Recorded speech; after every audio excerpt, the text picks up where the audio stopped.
جا من روش حلبی گفتگو بکن دگل برز ابراهیم برو اندام پیوندی در ویل انا کسی که جهولی و به مرای برز ابراهیم دم باش ده دست پی که دا و چه کریه هونه چه بکن جبو که جاری شر راوسته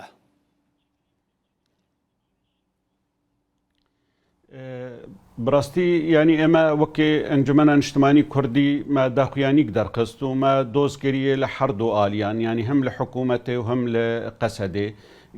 شر دناف سویلا ده نبه و اف دو تاغن کردی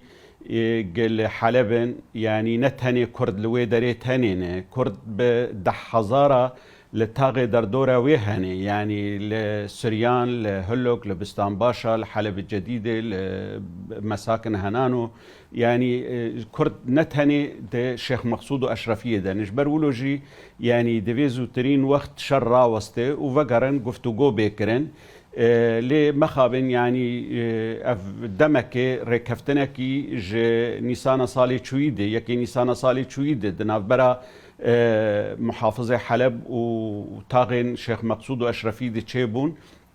لي حطانها هين أو ناكوكي هنه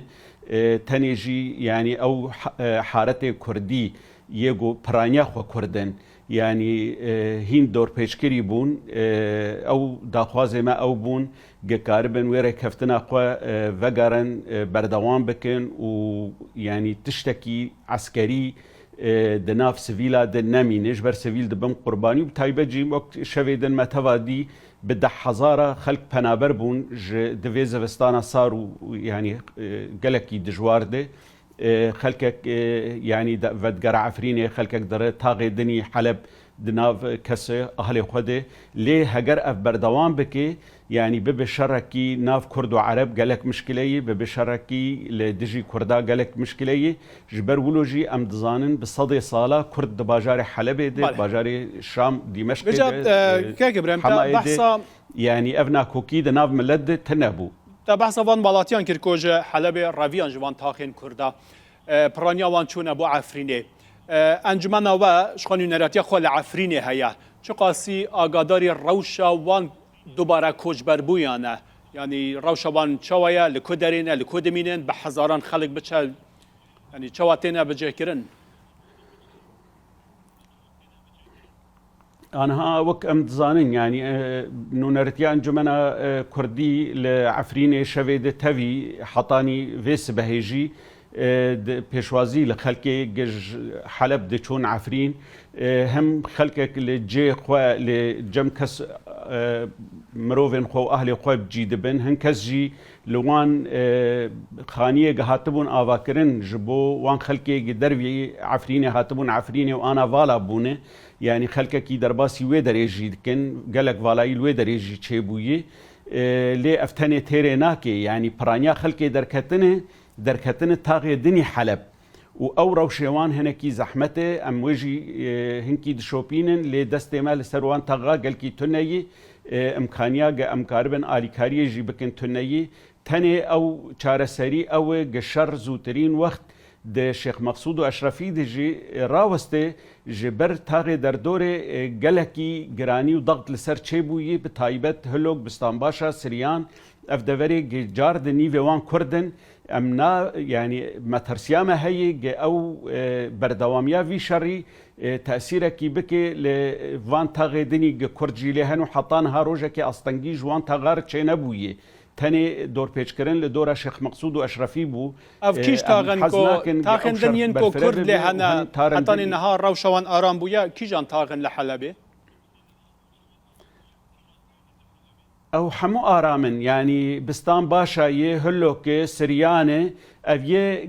لدردور أشرفي وشيخ مقصودن لي هجماركي مزن كرد دنافا باجاري حلبي كفن دهنه لجديد هنه السيد علي هنه هروها المساكن هنانو هنه يعني هجمارة كردا الحلب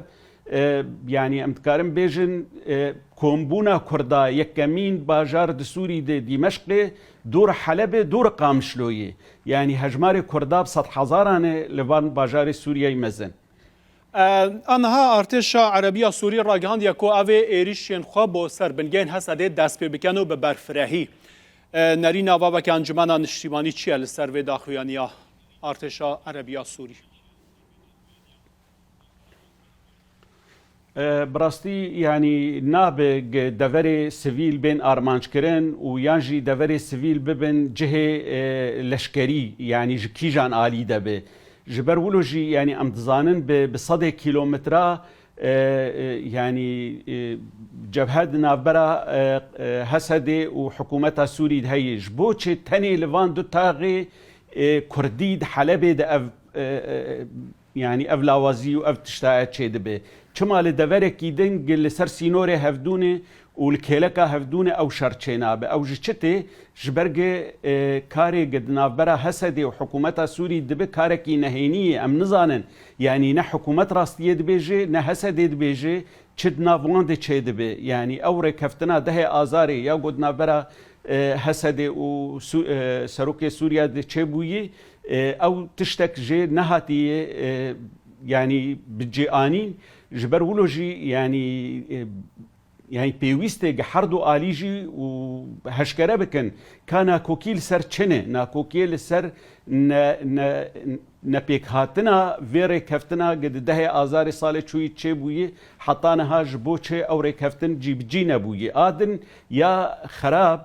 آلين ناف دولتي يگو افري كفتن ده بنچ عفديريا وان ده چه بوي بدنگن يعني هجر جاركي دن سيناريو عفرين وسريكانيه وغريسبي وغيره جاركي دن خلقي ما بنابر ببن باش يعني اف آلين ناف دولتي يعني دانستندن دناف هسدي ودناف برا حكومتا سوريا دكرن كا او نارينا وان چي چما بيدنگن چما ناكارن في شري راوستينن او جي پرسي براستي گلک سپاس برئیس ابراهیم برو اندام پیوندین در و انجمن اجتماعی کرد انا کسی جهول ریوت مرحبا